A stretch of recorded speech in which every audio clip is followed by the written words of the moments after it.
into another edition of Gas. I am Gresh. He is Jason Anik. You were playing everybody and we're winning the game last night. The head coach is fighting people on the sidelines. What do you got for me? I know you're a part of Tight Pants Society. No fucking play is that a gimme, right?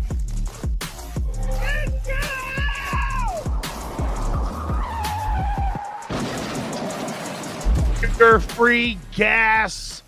Oh my goodness. There we go. I'm unmuted now. I think I'm okay. I'm not sure. You're good now. We were all BSing before the show. It is another edition of Gas here on the YouTube. You can get us on Twitter as well. I think you see us on Instagram and everywhere else. I am Gresh along with Jason Anik, who just got done hanging out with the rest of the MMA world at UFC 314 in Miami. How are you, brother? It's great to see you. You know what's really interesting? I'm huge on this not talking much in the pre-show, right? We come on in the pre-show. I host a show with Bilal Muhammad. It's the same thing. I almost don't even say hello. But what's interesting today, I was happy to talk to Cody. Gresh, you came on into the pre-show and I didn't even say hello. That's how much I want to save my bullets. Great to see you, brother. I know we communicate via text, but I always say when it's 1 week, it literally always feels much longer than it's been 1 week. But yeah, home game, UFC 314 was in Miami. A lot of fun, quick trip. It's a blink. You know, I went down there late Thursday night, came home Saturday night after the fight. So my daughters woke me up Sunday morning. It all just goes so fast. It's almost like you're in Miami and then you remember, oh yeah, I don't have to fly home. You know, it's nuts. Well, it's also the a lot of people think that when you go to these events, you're just kind of like hanging out like they are. And no, you're not. You're running around. You're making appearances. You're doing stuff for Fight Pass. You're there with your brother, so you're embedded. Like whenever we would cover a Super Bowl, people would be like, oh, my God, it's the coolest thing, until you realize it goes by like that because your day is gobbled up. You're not just there hanging out as a fan until the actual fights start on Saturday night. Absolutely. And there are certain nights where maybe I'll be going upstairs to do a watch along during the fights. Right. But what I will say, your point is very well taken. And I saw Ignacio Bahamondes out there, right, who has been working this guest fighter tour after his fight, right? He's in Mexico City, you know, and then he was in Vegas with Bilal cornering Gerald Meerschaert. You know, for those of you who are non-UFC fans, bear with us. But Ignacio was sort of worn down by the media tour, if you will, because it is work. Taking pictures with fans, talking to fans, right? As you know. So, but yeah, we did some work for Fight Pass, but the fights delivered. It was a great night. President in the building always makes it feel enormous. Whole Republican cabinet was there. So it was a great night of fights. Alexander Volkanovski got the throne back. So it was a great night. Happy to be here with you on a Tuesday, brother. Well, and we will unpack UFC 314, but it's interesting that you say the time between our, shows of gas that we do. It feels like forever, because I do want to start with it, but right before we get into the Celtics, the run that Rory McIlroy had on Sunday at the Masters. And Jay, I know that you were busy, but you also said that you love watching the Masters, and Sunday couldn't have been better theater. My wife, Betty Gresh, doesn't give a damn about golf. In fact, kind of low-key hates it because she can't play well, and I'm not telling tales out of school.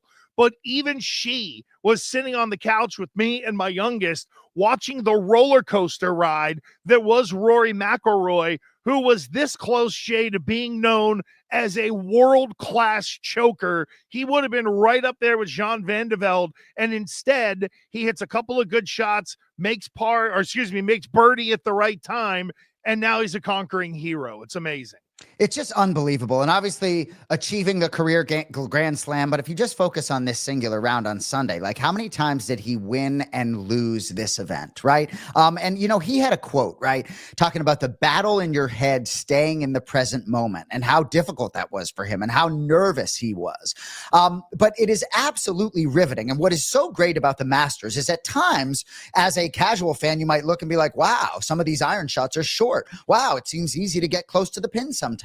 It has birdies and it has bogeys everywhere. And that's what makes it so interesting, right? And to see Rory put it in the drink from like 86 yards away or whatever it is in a crucial spot on Sunday was riveting. And I always had this underlying feeling that he was going to bounce back. But for those of you that took in our show last week, we gave out a lot of plays. We were on a lot of different guys that were close. But one thing I did say last week was that I loved Rory McIlroy, but I didn't really like his pre-tournament odds at plus 650 or whatever it was. And for those of you that watched the tournament on Thursday, and Gresh, I did get to watch every minute on Thursday before I left town. And for those of you that watched Rory McIlroy play on Thursday, other than those 2 late double bogeys down the stretch, he played an outstanding round of golf and was super crisp. And I did see some value Thursday night, Gresh. Punched Rory 10-1 Thursday night at 11:50 p.m. I have receipts. Also hit him early in round 1. He made an early birdie in round 2 Friday morning. So I hit him plus 1,200, plus 1,300. So Hard Rock Bet, we haven't been too happy with Hard Rock Bet, but we survived the roller coaster. Did pretty well down here on Rory, despite not playing him pre-tournament, and I had played some other guys. But what I will say is, watching my Rory action, because I got it at a more favorable odd, I wouldn't have lost more than a couple $100 had he lost. So it made that sort of up and down. I wasn't sort of dying. Feel me? But I still think you're sweating it. I would have loved to have been with you watching 16 through the playoff. So honestly, I wasn't sweating it. John was like, "Are you rooting for him to lose?" John was with me. It wasn't that I was rooting for him to lose. I was rooting for him to win. It just felt so inevitable that it was going to be either this I always put, like when the Patriots lost their undefeated Super Bowl, the way I was able to heal was just imagine what it's like for the players and the coaches. So I got a couple $100 on this. What about Rory McIlroy, right? I mean, he's been trying to do this for 11 years. So for me, I truly wasn't, my brother could barely watch Florida a week ago with that 30-1 ticket. For me, the Rory thing, it was fun to watch it. And I paid for the ride either way. I love the fact that he took us on a ride. I know the round was a ride in and of itself, but there may be fewer things that I enjoy watching more, Jay, for the human element of it, than the back 9 of the Masters, because those final 9 holes and the enormity of winning that tournament has eaten up so many great golfers. Like, if you think about if McIlroy doesn't come back and win this thing, he would be on a list of who's who have completely soiled themselves on the back 9 at the Masters. So while it would have been devastating from a career narrative, there's also, you can look at it and say, hey, Greg Norman knows how you feel. He's a pretty damn good player, So you think you'd be able to move on, but such fun. I know you cashed in a big way. Not as much as your brother did on Florida, but a nice tidy sum. And the receipts were nice that you put in the text string. Yeah, of course, not as much as my brother on Florida. And you can be sure my brother hammered a bunch of home run props yesterday and made plenty of money chasing me on Rory already. But I'd be remiss if I didn't mention Justin bleeping Rose. I mean, what he did to put himself in the lead at the beginning and what he did from 7 shots back on Sunday to put himself in a playoff, hit a nice approach shot too, made a nice par on 18 in the playoff, but just unbelievable that he put himself in a position to win that tournament and really played a great tournament. And, oftentimes when you have sort of a front runner, whether it be Scottie Scheffler or even Rory in this tournament to an extent, you miss that sort of pack. And what would have happened had Rory not been around in that pack is Justin Rose would have been the one to emerge. So he played a great tournament, hit a lot of great shots. He's probably feeling pretty good about himself here on Tuesday. His final round was fantastic. And I thought the way that Rose handled it, once McIlroy made the putt, and he just sort of stayed back and got out of the way. Like some D-bag golfers would literally stand by the guy as he's on the ground waiting to shake his hand.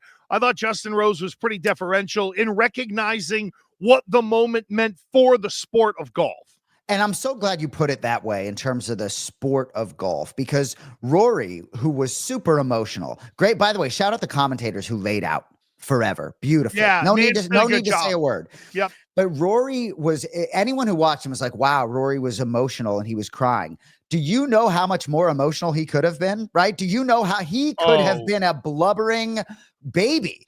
Almost like, I was right there with him in my house. My wife looking at me a couple of times wondering where the emotion came from, because those of us that are fans of the sport of golf, right? Tiger did this in the year 2000, right? A quarter century later. And Colin Cowherd made a great point this week. In Europe, this is their Tiger Woods. This is the guy that was on all the Today shows and everything else when he was a kid doing his thing. So really just unbelievable for Rory. And I was emotional and loved every minute of it and didn't mind a couple G's in the bank account afterwards. I'll tell you, it was a hell of a lot of fun. It captured America. And for those of you who are the Boston sports fans who watch us here on Gas, I know we are, of course, on YouTube, so you can see us anywhere, anytime around the world, as long as you can connect on the internet and get on YouTube. But let's get into the Celtics, Jay, because the playoffs are finally here.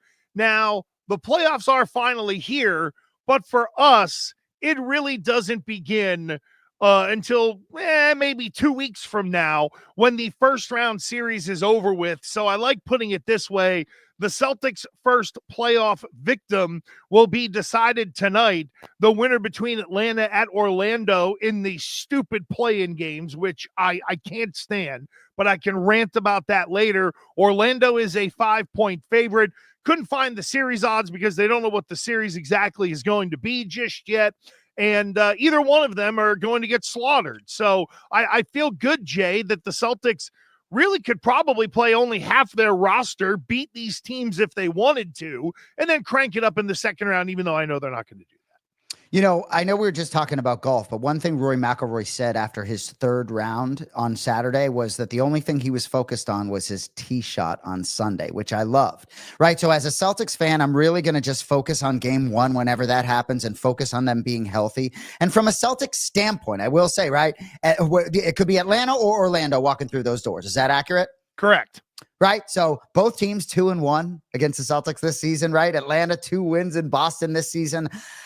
But Orlando 2-1 too. I just don't think it's going to matter when it comes time. I don't really care who walks through that door as long as the Celtics find a way to stay healthy. I hope Jaylen Brown is healthy. I would give him as much rest as possible. But I think this sport is as unique as any from a standpoint that being in basketball shape is a huge component, right? The idea of just sort of like resting a guy, oh, well, you just sit Jaylen Brown because they don't need him. No. Pretty important for Jaylen Brown to be in there and to get those minutes. You know, I think it's a fine line between playing a guy a lot of minutes. You know, I often think if a guy plays 48 minutes or your game goes into overtime, a couple days later, he may be very fresh to go 36, 37 minutes. So I'm excited for the run. Go ahead. Well, I am too. And the thing that I love in the first round, Jay, is that they don't need Jaylen Brown to win. I mean, this is the deepest team in the playoffs. When you really think about it, they can go 9 deep. So say you take Jaylen Brown out of the lineup, then your starting lineup is still Holiday, White, Tatum, Porzingis, and Al. Oh my God. We think they can. And then the bench is still the bench led by Pritchard and Cornette and Sam Hauser, who, how about Sam Hauser, by the way, getting credit for 100% free throw percentage this year on 8 of 8 over 82 games. I mean, that's a way to find a nugget. Hauser, 8 for 8. 8 of 8. He's one of, like, I don't know, a handful of guys in NBA history who went 100% on their free throws for the season, but it was 8 of 8. That's like a half for Jason Tatum. It's unbelievable that it's that small a number. It really is. Says something about his game. But it also goes to show how deep the Celtics are. And even if JB needs a little rest with this bone bruise or whatever is going on, they still have the ability to do so. I think the Celtics plus 190 to win the title is kind of criminal right now. I mean, what am I missing? Well, you know what? I have a really difficult time being objective when it comes to Boston sports teams, especially if I like their chances. I'm happy to talk to you about how I don't like their chances, right? But I really do. So plus 190, I see value, right? Took a trip to Coconut Creek Hard Rock Casino and saw a similar line and wanted to pull the trigger. But I'm more of a happiness hedge guy because it's worth some money for me, right? So I will be looking to sort of take those other teams down. I'll be looking to bet on Cleveland. But my real question when it comes to the Celtics is, you know, how much of if they are to get through round one, and if the Knicks are to get through round one, how much of a problem can the Knicks really cause for the Celtics? I understand they didn't beat them during the regular season, but gosh, man, wouldn't it be a Boston, New York thing if the Knicks really give them fits? And so for me, I'm rooting hard for Detroit because I don't see them finding a way through Boston. Well, oh no, I think either way it's good, Jay. And remember this, I think and I'm going off memory here, the last time they played was the first time that I think Porzingis had played against the Knicks this year, and they blew doors. So I think Porzingis is the real key to being able to just wiping the Knicks out, because they don't have anybody that can match up with that particular guy. And I was going through this the other night on Infinity Sports Network. If you look at the matchups of the stars, Jay, in the West, it's a who's who. Think about it in the East, right? Your first round matchup, the best you might get is Trae Young against Donovan Mitchell, right? The Celtics, if they take on Orlando, it's Jason Tatum, Paolo Banchero. In the Indiana series, you've at least got Halliburton against Giannis. In the Knicks series, I mean, Cade Cunningham is a nice young player. People don't know yet, but Brunson is the best player on the other side. It's really amazing how the West is loaded with stars, and how there's kind of two teams in the East, or maybe three, that have that standout superstar. And that's why we're lucky to have the 1A version of that in Jaylen Brown, even if his knee is a little bulky. Very good point. And Cody, leave those odds up there, right? If Golden State loses tonight, Gresh, I believe round 1, they face OKC, which would just be absolutely riveting. A lot of people look at the Warriors almost as if they're a conference contender. Go ahead. Actually, Jay, I think the way it goes is if they lose tonight, because I'm pulling up the bracket right now. So, if the loser of Warriors Grizzlies will play the winner of Kings Mavericks to then be the 8th seed to go on to OKC. So if the Warriors did lose tonight, they would then have to deal with either Dallas or Sacramento to then have the right to go to OKC and lose. There we go. Gotcha. Yep. Makes great sense. But I will say, sort of back to the Celtics, right? I'm glad Joe Mazzulla's leading them. I'm really confident. I think my brother John is leaning towards placing a pretty heavy bet on Oklahoma City. I do see some value there with all the talk about the Western Conference. You're shaking your head. You think the Lakers get through OKC? Who do you like? Oh, no. You mean OKC to get to the finals or to win the championship? I think probably some of both, but I think Western Conference mostly. Okay, Western Conference mostly. That I would 100% agree with, because, and this is no bias, the Celtics are beating Oklahoma City if it comes down to those two. It makes me happy to hear you say that. Oklahoma City does not have enough. And again, it's really Porzingis. Porzingis is the key to being able to blowing all of these teams I agree. out. I couldn't agree more. He takes him to a whole different level. Yep. So if it weren't to be OKC out West, if you had to give another team most likely to emerge, what would that be? I can't go Houston because they're young. The Lakers, I just think Luka is too much of a wuss on defense, and somebody can ultimately eat them up. I wish the Nuggets didn't fire their coach. Who's actually, I will never trust them, but the Clippers are playing pretty well right now, and they're healthy, which is very rare for them. If you held a gun to my head and said I had to pick somebody, I would probably go Denver to find their way out of there, because they have a unicorn. And if they can just get right with their coaching staff, Denver has enough talent to be right there in the end. And they would be a team that would give the Celtics more problems than Oklahoma City. LeBron and Luka and Reeves, I do think they got a puncher's chance, right? But in terms of the Eastern Conference, I just want to mention to you, I played the Indiana Pacers at 42-1 to come out of the Eastern Conference about a month ago. It's about half that now, whatever, 22-1. Gosh, man, I think Halliburton is annoying in the postseason. Got hurt last year. I think they could be absolutely relevant in the Eastern Conference. I think Giannis could make some noise. I don't know. I think that the playoffs is funky, but yeah, do I like chalk and I like Boston? You can be sure. Well, I think when you look at the 4-5 matchups on each side, Nuggets, Clippers, and then Pacers, Bucks, that's where we're going to get the most first round intrigue, I think, because even I just said, the Clips are playing a pretty good brand of basketball. To your point, for the Lakers, being the 3 seed really works out for them. So they play the T-Wolves, who are really Ant-Man and nobody else at this point. And Ant-Man will be immature, and I'm sure that the Lakers will find a way to kind of poke at that. But then they get, arguably, let's say it's Rockets Warriors, and it's the Rockets that move forward. I can see the Lakers beating the Rockets because the Rockets are where Detroit is right now. They're on the come, but now it's a whole different level of engagement. Now it's a different ball game, and you start to understand the differences between regular season basketball and playoff basketball.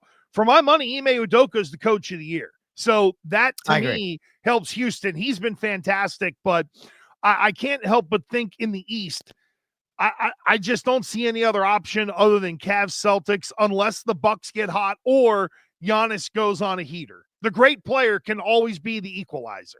Well, and I also think that the Celtics would hope to be, I know they were 16-3 in the postseason last year, but I think they would hope to say they're better this year than they were last year, right? Or at least, right? You want to get better every year. So I think they have I think they're better than they were last year. Oh, right? Look, I think at home you settle in and I don't worry about what the record is. What has me excited is their record on the road this year and the teams they beat on the road this year. That's where you mentally break down. Look, sometimes at home, I think you're a little more likely, as crazy as it sounds. Now, if you're in Detroit on a Wednesday night and you sit Jason Tatum, fine, no big deal.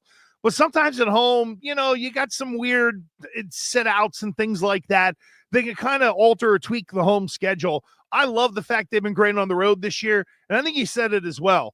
Joe Mazzulla, to me, this is where the Joe Mazzulla season really begins. He managed them to get here. Now it's time for Jiu-Jitsu to now kick it into the next gear and having this team mentally ready for this moment. That, to me, is what the regular season was all about, not going out and getting 60-plus wins because it doesn't matter in the end of the year. I agree. And Sam Cassell was talking to the locker room recently, sort of raising the intensity, if you will. And, I think having tasted a championship, obviously it's a special thing. And even my friend Bilal Muhammad, who just won a title last July, he's in a similar position as the Boston Celtics. I mean, if the Celtics go back this up, or Bilal Muhammad, you go back it up, right? It really does change the legacy completely. We've talked ad nauseum about the 2008 Boston Celtics get to Game 7 in 2010, don't get it done. That legacy of that team is very different. But our next topic, the NFL draft, I could talk about the NFL draft for 3 hours. I almost just want to lean my chair back. Nothing gives me greater pleasure than to talk about the NFL draft, especially in a situation when the Patriots are picking in the top 5. How are you feeling? Not much has seemingly changed in my mind in a week, even though there's a lot to talk about. What's up? Well, what I'm struggling with is who will be on the board for the Patriots at number 4. And I'm still steadfast in the information that I'm getting that if Travis Hunter is there at number 4, they run the card to the podium. That's an easy one. But it really feels like now Cleveland has settled in on Travis Hunter. The latest news that's got my head spinning a little bit, Jay, is Adam Schefter yesterday had a report out that the Giants are going to do a workout on Wednesday, so tomorrow, as you and I are talking, with Shadir Sanders, and see if there's got to be a real internal rift in the building for this to be happening this close to the draft, to have this kind of workout with a player of this caliber. So it really tells me that the Giants have not made their mind up. Now, could this be the ultimate smokescreen for them, where maybe they say, hey, look, we'd rather get a bunch of picks. We need to reload the roster. Let's try to smoke somebody out for a trade at number 3. Maybe New Orleans wants to jump up there. I don't know if there's some, skullduggery going on, but the fact that they're putting Shadir Sanders through this, A, lets me know they're divided, Jay, but B, he's still a realistic option because I don't think they would be wasting his time to just create a smokescreen. Well, the most interesting thing I've seen about this is a text from our producer, Cody Merrow, talking about perhaps the owner getting involved here, right? Oh, because 100%. And I think if you were to ask a lot of the experts out there right now, they still think Abdul Carter's the guy who's being selected 3rd overall. Jeff Darlington brought up a good point, I thought, on ESPN today, saying that maybe this is just to sort of rule him out perhaps and make sure they're not making the wrong decision by passing on him at 3. I still am going to be very surprised if he goes number 3 overall as he continues to seemingly drop off boards. I don't expect that he's going to be in Green Bay for the NFL draft. Does that tell you anything? You know what? It's funny. They put out a list as to who was going to be there, and I didn't even read it, as crazy as it sounds. But let me see if I can dig it up. because I think Jalen Milroe He got invited and he said he's going to go. Which is interesting because he might be the guy who is there. All right, so here we go. This is officially put out by the NFL. Booker Campbell, no. Those are the attendees, Yeah, no Travis Hunter is going to be there. Milroe and Josh Simmons are going to be there. Do you know Josh Simmons? Yeah, but he's the big O tackle or the big O lineman from Ohio State, which I think if the Patriots did slide down, he might be in play. Sorry, Jay. No, you're good. I really think it's fascinating, and we'll get to sort of the Patriots here. But I just want to bring up an interesting component here. You had talked about Jackson Dart pretty early on. Yeah. And the odds on Shedeur Sanders to be the second quarterback drafted overall. I saw it yesterday at -300. I believe maybe today it's -225 or -250. Jackson Dart coming back at +165. Cody's going to pull it up. So there it is. -250 and Jackson Dart at 2-1. I still think, gosh, if I had $1 million, I'm putting $1 million on Shedeur Sanders to be the second quarterback drafted. The idea that this guy's going to slip that far, is someone going to come up and take Jackson Dart over Shedeur Sanders? I don't believe it. But all it takes is one team. Yeah, you're shaking your head. You agree with me. A lot of value I see there in Shedeur Sanders at this point to be the second quarterback taken. 100%. Jackson Dart's on the rise, but he's not jumping Sanders. Yeah, as you were saying that, and I'm processing it, I'm like, oh yeah, this feels like a steal. Feels like a right? steal. You know, and I've looked at some draft markets, and I'll tell you as we sort of shift back to the Patriots, I am like, we had a tweet out there about Will Campbell being sort of the first offensive lineman taken. Armand Membu would be the other option, right? And I'm pretty heavily invested in Will Campbell to be the first offensive lineman taken in this draft. I played it at -125. You see it at -195. I like it less today than I've liked it in a long time as we are sitting here 9 days away from the draft. But I want to read your tweet. I don't know if Cody has access to it. The Twitter handle is @NoFlagsFilm. And I quote, "Finishing up the edge rankings video and going back through everyone's tape in one sitting tells you just as much about tackles as it does the edge rushers. My number one takeaway is how many SEC edge rushers had their best game of the year versus Campbell and how many got erased by Membu." Your thoughts, Andrew Gresh? Well, the first thing that I would do is look at the amount of competitive games each of those teams were in, because I do think there is context. For example, for an offensive tackle, if you're Will Campbell or if you're Membo, let's say, and you're in a game where you're up 20, you're going to be able to dominate a lot of, or you're going to look better because of the style and the way that your sort of team is playing. I do find it interesting that a lot of people like to pick on Campbell, but I'm pretty sure the quality of player Campbell dealt with more consistently was better than Membo, even though they're in the same conference, because then you start to get into schedule and weighted schedule and things like that. One's in the SC East, one's in the SC West, that type of stuff. I would say there's more context, but for me, I'm kind of fine with either one of them. I just think based on my intel, they really like Will Campbell, and there's a certain person in the building who took over for a boob who has some stroke. His name is Rabel. He really likes that guy too. But I think if say, Jay, the Patriots traded down on a deal that was too good and Membo was the tackle that was there, I don't think they would be disappointed. I agree with that. I think there's no way they take Armand Membu fourth overall. I just don't see it. And with all this talk about Shedeur Sanders, I think Abdul Carter, Travis Hunter are both going to be gone. So I'm not going to sit here. And maybe next week, 2 days before the draft, maybe there's some more information out there that gives us a different picture here.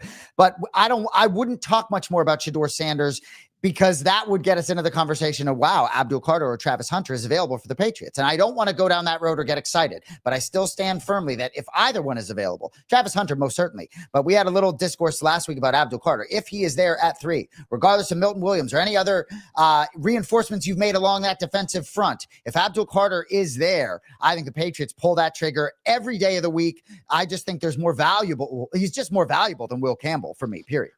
Yeah, I don't get any sort of idea out of the New England camp that they're in love with Abdul Carter. And you know what's interesting is that it was Tennessee. I think it was the Tennessee camp right around the time when they fired their general manager.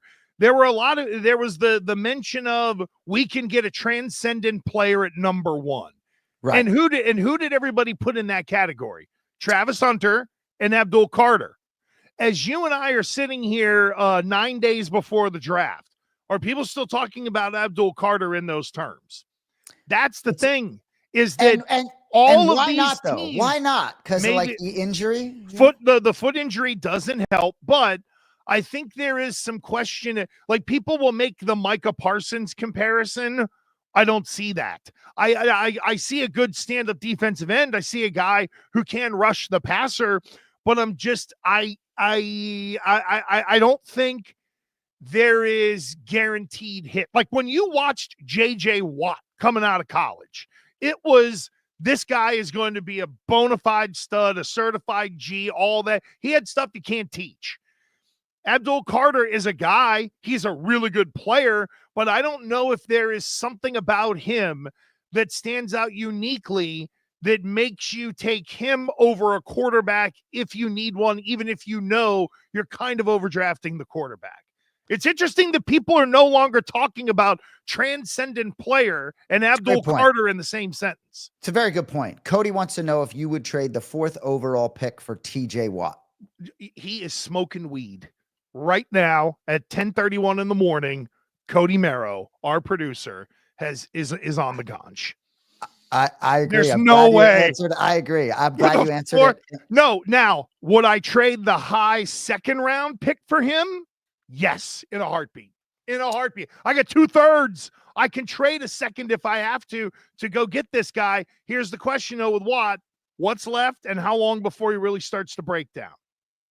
So as we circle back to Shedeur Sanders, if I were to ask you your opinion, originally at the meetings, Dable and Shane both said, we don't go to pro days. Then I believe they were both in Colorado. They're going back. So if I would just ask you your opinion, where does their level of interest for Shedeur Sanders, do any smoke and mirrors? Do you think the owners get involved? What's your opinion? I think the Giants owner is not going to be able to help himself this time. The trust has been broken with him and Joe Shane because of Saquon Barkley going to Philadelphia. So they'll work Sanders out this week, and then it'll be a real bloody battle. And if I'm the owner, I sit in the corner and I let the people who need to fight it out, and then I can interject. If I were the general manager, I would just turn to the owner and say, what do you want me to do? And if it pissed them off, it pissed them off, because you're not scheduling something like this, Jay, unless there is an overlord telling you we need to do so and I need to do a deeper dive. Really what it is it's a bad job by John Mara of educating himself on some level that there still is this level of what I would perceive as dysfunction or disagreement in the organization so close to the draft. So before we move on from the draft, I'm just going to ask you this. I asked you last week. I'm going to ask you today, and I'll ask you a week from now. Okay. With the 4th pick in the 2025 NFL draft, the New England Patriots select Will Campbell. Still Will Campbell. I don't think they're going away. And I would say I'm now probably 40-60 that there could be a trade. There's enough swirling around Shedeur Sanders that, like, the Jets to me still need a quarterback, even though they got Justin Fields. I think they're okay with it. Like, I don't know why Sanders wouldn't be a consideration at 7, but I know the Jets aren't going to move up. And if I'm the Patriots, I willingly trade down to 7 to give them Shedeur Sanders, because he's going to be nothing but mid. He would be another Jet quarterback that would just get swallowed up. I think the guy that Cody popped on the screen right there, just quickly, Jalen Walker, he seems to be rising up draft boards. Even though Mason Graham is there as the big fat body in the middle, I wonder if somebody maybe blinks and wants to get Walker before Jacksonville. So even though Sanders could be on the board, if Walker, now what's crazy is that means if you count Hunter as, if you set Hunter aside, then Walker can end up being drafted before Abdul Carter. How about that? No, I like that. And so but I want to, and Cody, leave those graphics up, and I want to move up the board in a second. But Jalen Walker, you are right. He is moving up draft boards. But one draft board in which he's not moving up is Chris Sims, who I do trust a lot, watches a lot of film. He's actually kind of down on the value here. So it's a little bit of a dissenting opinion that I just wanted to bring your way. Cody, if you slide back up the board, right? You're hearing a lot about the greatness of Mason Graham, right? And so Gresh, I guess if you talk about best available player, if Ward, Hunter, Carter are gone, I mean, who do you think is the best available player at 4? Ward, let's see. Ward, Hunter, Carter gone, Hunter, as we still Carter. expect they will be. I would still say it's Mason Graham. Here's the problem. You have to embrace a fat body. You have to embrace having his style of defensive lineman in your scheme. Much more a traditional, what they would call a backside shade in my day, which means you're just to one side of the ball on the center, right? That's Mason Graham. Now, it's kind of like having Devon Godshaw, right? Remember when Bill Belichick went out? Godshaw was nothing. I used to call Godshaw, he's like a dancing bear. He just grabs people and then dances side to side, right? And just tries to eat people up. Graham is a better player than that, but I think you got to have that spot in your scheme, which is why maybe he might slide down a spot or two. But if you're Jacksonville, get an interior wrecker first. Just find a guy who can wreck shit, and I think that's what Graham can do. Cody thinks Tet McMillan's a bust. A lot of skills. I'm hearing mixed reviews on him. Did I drop the Keyshawn reference on him last week on this show? I did. Okay. He's more of a possession guy. I would think that McMillan's size probably helps him get drafted in the top 10, because if he were a downfield wide receiver, there'd be much more discussion of McMillan compared to Hunter in terms of the way they play stylistically. But you look at Hunter and you see the explosiveness, the downfield threat. With McMillan, he's, you know, it's really crazy. Do you remember Brandon LaFell in the Patriots offense? Right? Joe LaFell, of course. Right? Had like 65 catches one year, catching those hitches on the outside from Brady and stuff like that. That you put Tet McMillan in that role, and he's a 100-catch guy for like 1,300 yards. Of course, playing with Brady but you understand my point. Yep. That style of wide receiver would fit very well in the McDaniels offense. So before we move on, I just want to make one statement. If the Giants are to move up, and let's say Daboll and Shane really don't believe in Shedeur Sanders, but the ownership wants them to pull that trigger on Deion's son, which I don't know if I would totally disagree with. I think maybe I'm higher on his potential than most. If they go ahead and do that, and they sort of leave a banged up Abdul Carter, who many consider to be the number 1 overall pick at some point, you talk about transcendent player, whatever it may be. Yep. If he's there at 4, I just think there's no way they pass him by. I think that they say, Will Campbell, we love you. Fuck. But I think they trigger Abdul Carter. And then I'm starting to get really excited envisioning Milton Williams and Abdul Carter and Mike Vrabel and Drake Maye and, Christian Gonzalez and Davis on the other side. I mean, let me give you some hope on that. Okay. If you think they do maybe secretly like Abdul Carter and he falls to them and they take him in number 4, the Patriots have the ability to slide right back up into the first round to be able to get their offensive tackle. They might be able to wait till 38 to get someone that they like, but there's going to be between like 21 and 28. That's going to be the next run in the group on tackles.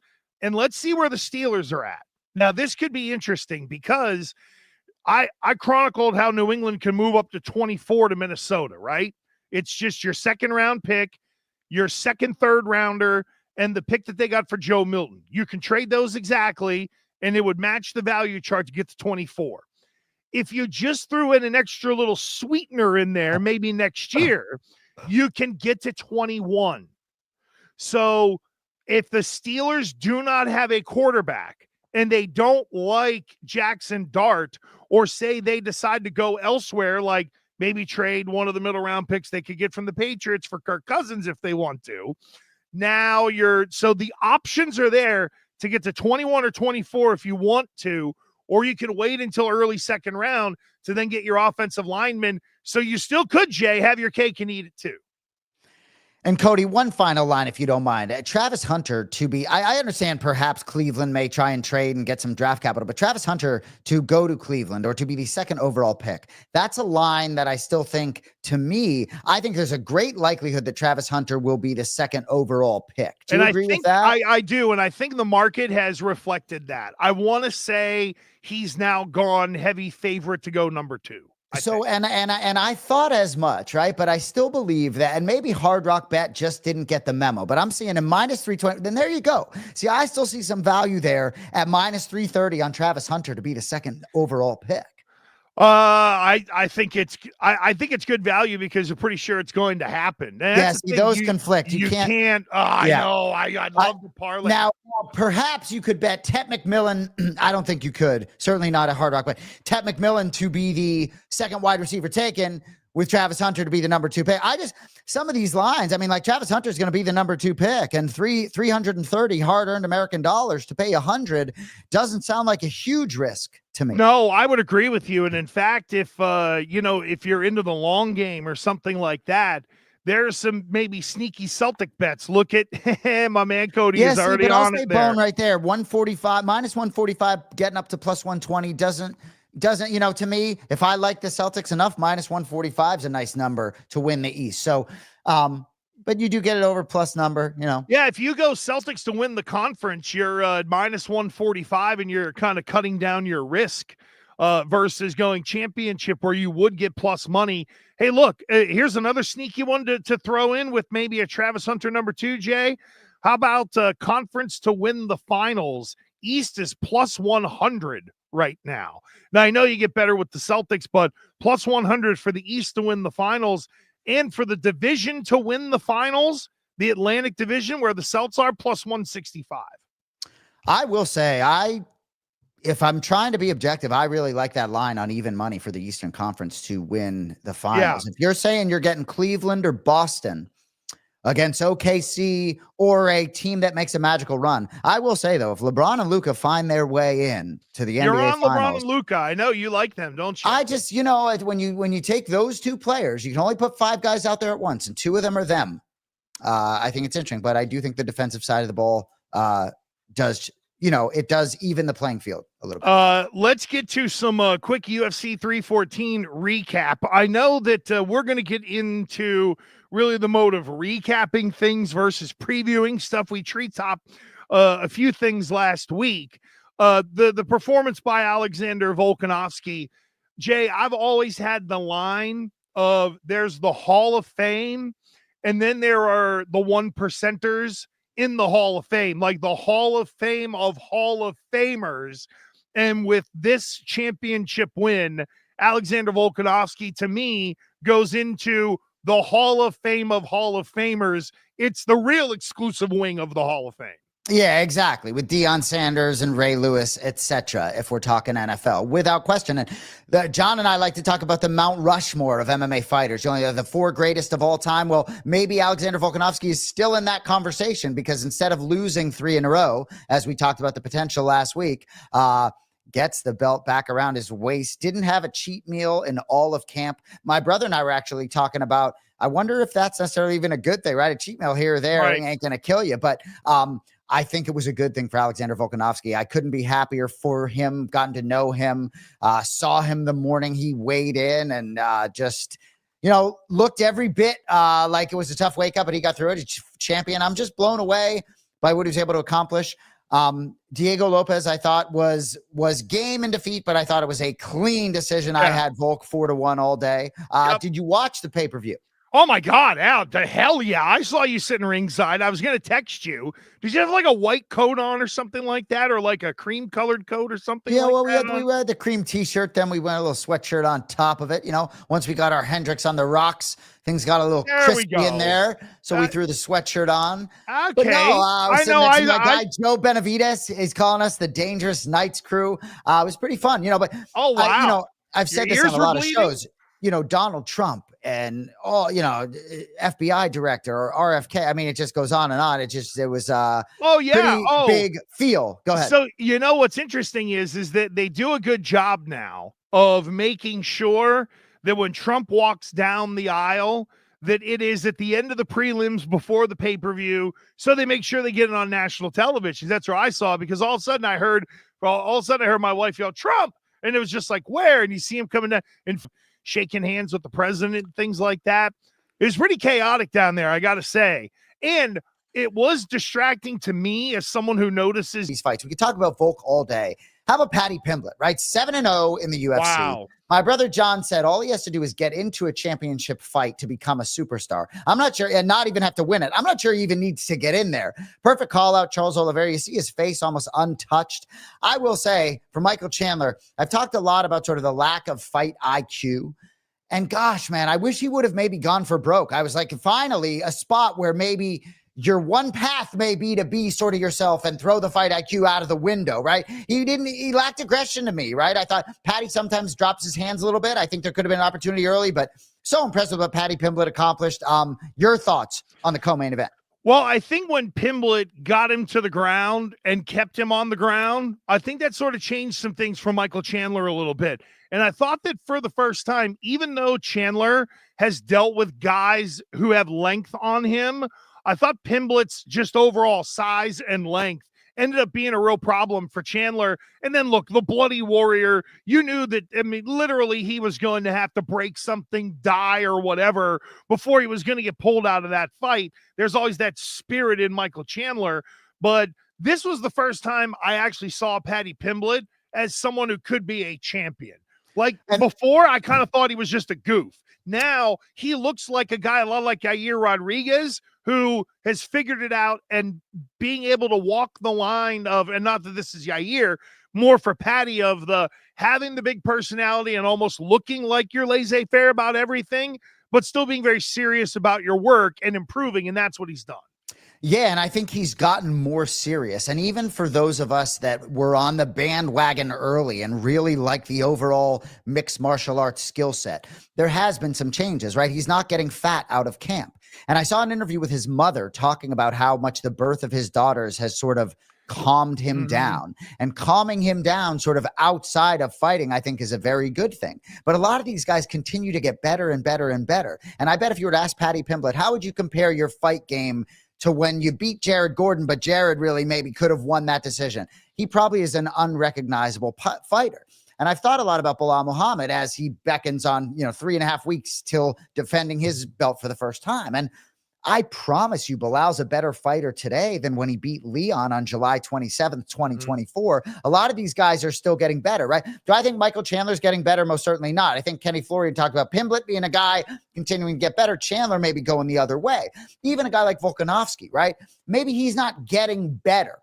Bilal at a similar age to Volk, I think, is getting better continuously. So I think Paddy, for those that were doubting him, well, now he's good enough for you to say what you're saying, where maybe as before he needed some work, but I think he's tightening up the holes in his game. Yeah. And gosh, when you talk about the matchup with Oliveira, it feels like now maybe he's ready for it. And Colby Covington trying to interject himself into this. It's kind of like, dude, get out of here. Paddy Pimblett is going in a different direction than Covington, but Covington does a good job. I mean, he should go to WWE. He does a good job on the microphone. I love what you said about Pimblett. I was going to almost make the joke of, I think the next fight for both Pitbull and Chandler might be against each other at some point along the way here in the UFC, of those two older guys kind of playing their way out of it. But Yair Rodriguez ended up handling business as well. He did a great job against Pitbull.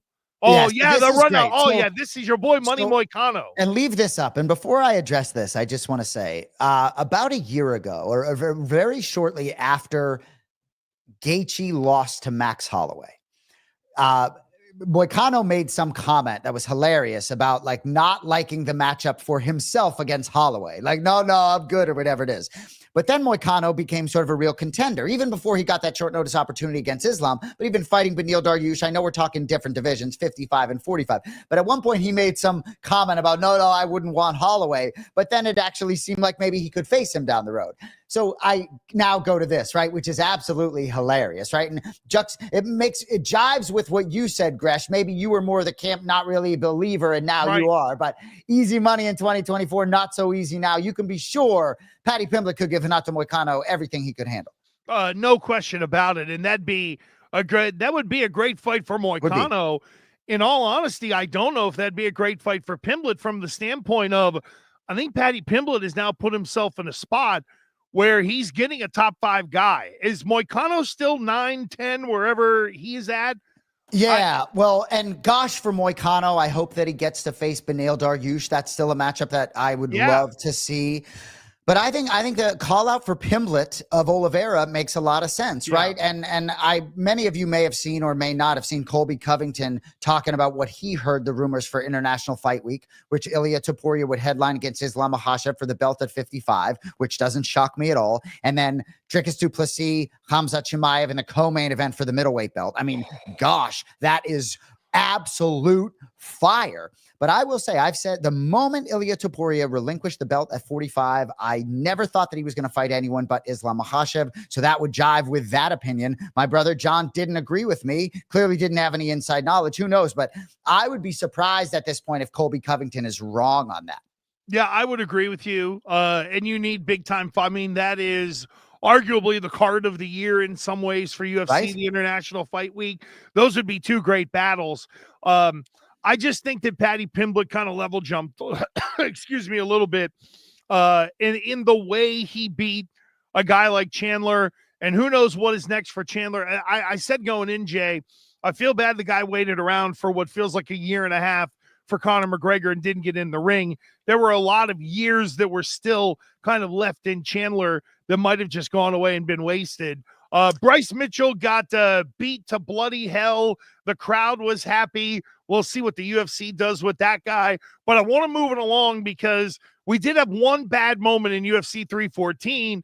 And I need some background on this because the first thing I want to do, Jay, in talking about this Dan Ige Woodson stoppage is I hate it that we still have to deal with these athletic commissions who want to put their god dang ham and egger local referees on these cards to be able to get a little bit of experience or validate them, whenever they do lightning over water championship fighting in, Tuscaloosa, Alabama or something. I get it that we don't have a way to be able to develop these referees.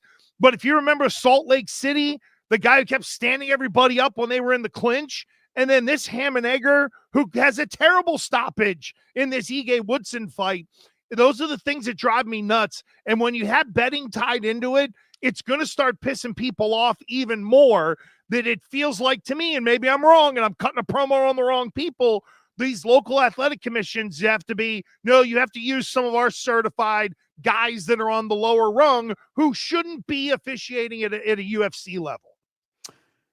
Well, and Cody's talking about the judges in that fight, but if you want me to be totally frank with you, which is my obligation, I consider Dan Ige a friend, so none of this was much on my radar other than rooting for him, right? So if I'm being really honest with you, right, I got my boy Nixick in his corner, right? So for me, Dan was an underdog. I had said over and over that a couple years ago, I don't think Dan would have been an underdog in this spot. I certainly think that he put himself in position to win the fight. So for me, I wasn't my brain wasn't there, if you know what I mean? Because in that moment for me, Ige emerged victorious, right? So I wasn't focused on that, but your point's very well taken. I think there are a lot of excellent officials that have bad moments every year. You know what I mean? So I think it's a pretty difficult task sometimes. I oftentimes think they're not always in the right position. And but I do think it's hard for me to disagree. I mean, Cody had some thoughts in there. What are you saying in the chat about how 3 judges had 2-0 Ige? They did. And you know what? And DC was shocked at that on the broadcast. When your brother said that to him, he was like, the judges were all 2-0 Ige. And I think DC's response was, And I think they cut him off at that point because they had to move the broadcast along. But here's what it is, Jay. In every league, there are officials that screw things up. But if the rotation of UFC officials, and to me, that's what it should be. It's UFC. It's not, some of the local fight groups who do a great job of spreading the word of MMA and trying to build their own promotion. I hear you. There should be a roster of 6 that are at every event and who are the best of the best. I agree. And it's easy to figure out. The NFL does it. But combat sports with commissions, right? I agree with you. And the scoring system doesn't fit the sport either. But Cody, one thing that I think, in terms of the scoring, and maybe I'm getting on an Ige wagon here, but Cody says in our chat, I just think it's crazy that 3 guys had the same score in what I thought was an incredibly close fight where Woodson could have won a round. But that's the thing, Cody, could have won a round. And I think Ige's was more significant in terms of the strikes. I thought Ige did a great job getting out of the way of Woodson's giving guys fits. He hadn't lost in 7 straight fights. So to me, I'd have to watch it back to have strong opinions there. But he also wants to know if I think there's a difference in scoring a fight cage size versus backstage, isolated. Most certainly. If I'm there having fun, where's my next Hendricks on the rocks coming from? I'm not there scoring these fights necessarily. You feel me? So we're rooting for finishes. We're not sitting there scoring some of these fights. I can't tell you. At one point, Dean Thomas said to me after one of the early fights, he's like, "What did you think?" And I was like, "I don't know. I was talking the whole time. I have no idea." Do you know what I mean? So if I'm being honest with you, right? So anyway, as we move forward, right, I know we're going to do a quick Red Sox update, but before we get out of here, quickly, a couple of NFL season wins that I want to bounce back and forth on, if you don't mind. Totally, please. Okay. All right. So in terms of the Red Sox update, not going to get a ton out of me on tax day, April 15th. You lose 16-1 yesterday, but it's just one baseball game. So they're hovering around 500. They're only a couple games out. It is what it is. They got to clean up some things, but they got their ace. You mentioned tax day quickly because I have nothing on the Red Sox. They're mid and yeah, I know. Go slip on that banana peel if you want to. It's tax day. It's my oldest birthday today. Happy birthday, Connor. He's 23. He's caddying for a couple of old broads down in Florida today, where I'm sure they'll give him a little, an extra birthday. Cheers. Happy birthday, exactly. Connor. There we go. Good job, Connor. So you mentioned these season I'm going to interrupt you. Imagine if Jackson Dott was a Boston quarterback. Jackson Dott. Can you imagine? God. This is the radio calls. You know what? This guy Dot out of there. Sorry. What I was gonna say. Luckily, Bob Sosi does not have the Johnny Most. But to your point, to hear like sports talk radio, hey Mike, this guy Dot. It's like, oh God, right? Wait, sorry. Dot? What? All of a sudden is it? I used to get calls from Dot DOT in North Providence, and she would call all the time and be like, "Oh God, the Red Sox bullpen is terrible. And it would just go nuts over not having enough left-handers in the Red Sox bullpen. I digress. Let's get to the totals. Patriots are over. The Patriots number is 8.5. I mean, right in the first of all, the different level of respect last year to this year. Oh my God, James, I know, it's not even comparable. I know. And last year was 4.5. And frankly, I feel like we're almost like lucky to win less than 4. They were in a lot of games that could have gone over. I lean over. The over's juiced to plus 115, I believe, under minus 140. You can be sure that won't be one I'm touching. Go ahead. I know you have a few more. I have 5 that appeal to me. I'm looking at the Jags. Their number is 7.5. So they have an offense that's been struggling, a defense that is up and down, and I love Liam Cohen to death, but a first-year head coach at 7.5 in that division where some of those teams are a little further ahead than Jacksonville, I just feel like that's a good underplay at even money right now. I agree with that. As we move forward, Washington, Over 9.5. Under that feels high. That feels high, doesn't it? Well, look, I'll go back to a little bit of a Belichick theory, and I know I've referenced this before. The pick where they got Gerard Mayo, that ended up being the number 7 pick, and then they traded down and drafted Mayo. That was the Spygate year. So that would have been 08. So that was the year where the Patriots had their first round pick taken away, 31, but they still had the higher draft pick. And that was when they slid down. They got that pick because San Francisco jumped up to 9 wins and they thought they were going to take another leap, and they went backwards.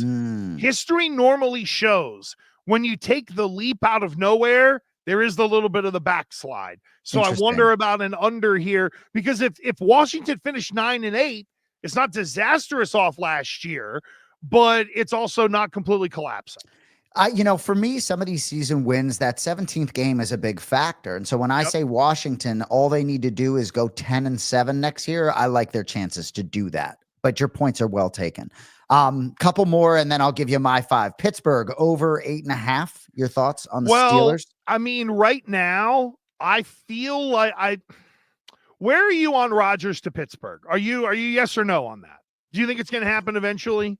I may like the under either way, but I don't really, maybe. I actually think Rodgers is more likely to sort of find his way onto a team where a quarterback gets injured, like the Dolphins, something happened with Tua or something like that, where Tua concussion and he slides in or something like that.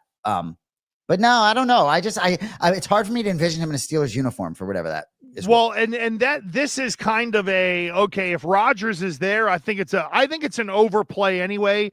They were a 10-win team last year with what I think is going to be a lesser quarterback, and they have a draft class coming up as well.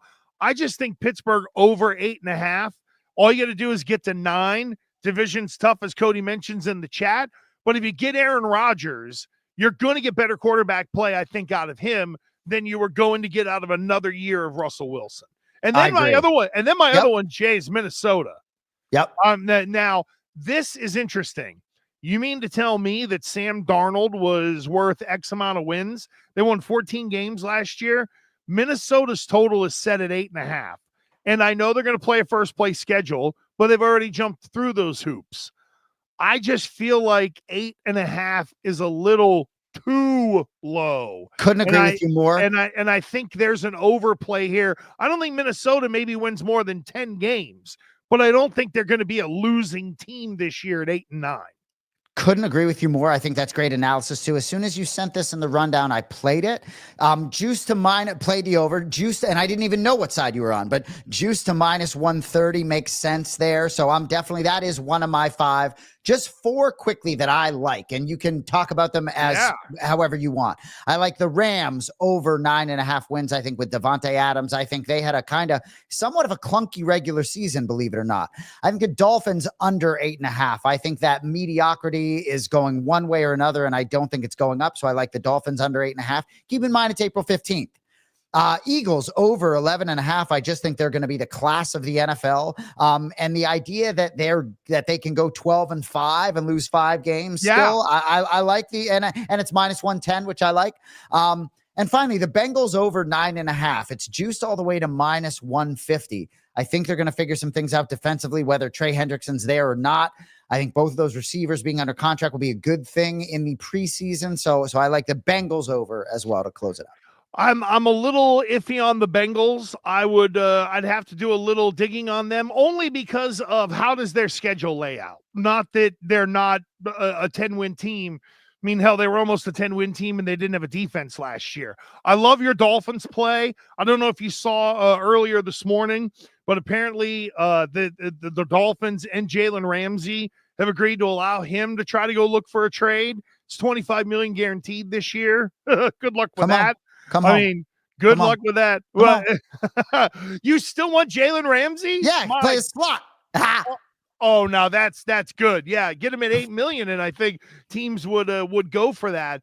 The Rams, I'm a little iffy on. I have the inherent tight pants bias, but I don't rule it out because I don't know what that division is going to be.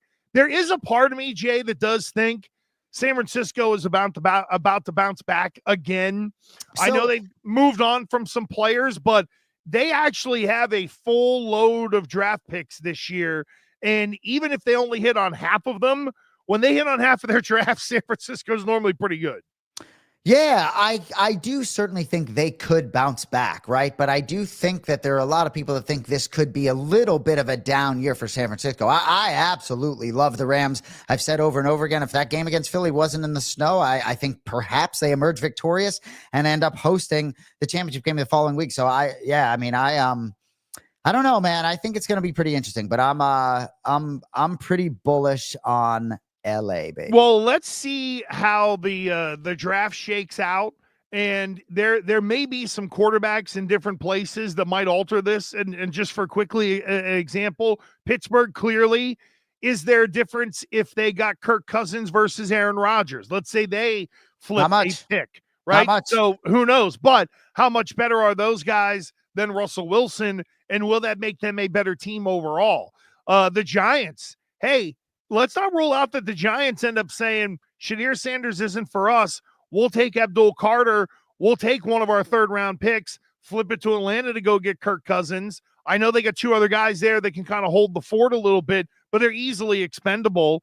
And how do the Giants end up with their quarterback situation? And then the 49ers, I think the 49ers can end up having a really big draft, and I don't rule out them taking a big swing at something or someone on the defensive side that maybe could make a big difference. There's always one GM who's horny to make a trade. I hope that GM is not Elliott Wolf. I hear that, but I will say, I think that there potentially, if there's someone that, I don't know. I just think if someone wants to come up to 4, you got to be really willing to see what type of capital you can sort of obtain, because no matter how much Vrabel may like Will Campbell, no matter how much we may like Will Campbell, you get the sense that he's not quite the blue chipper, the number 4th pick in the draft. You know what I mean? You get the sense that, you know what I mean? That that has a need component there. So I don't know. I think there still could be some value in trading it.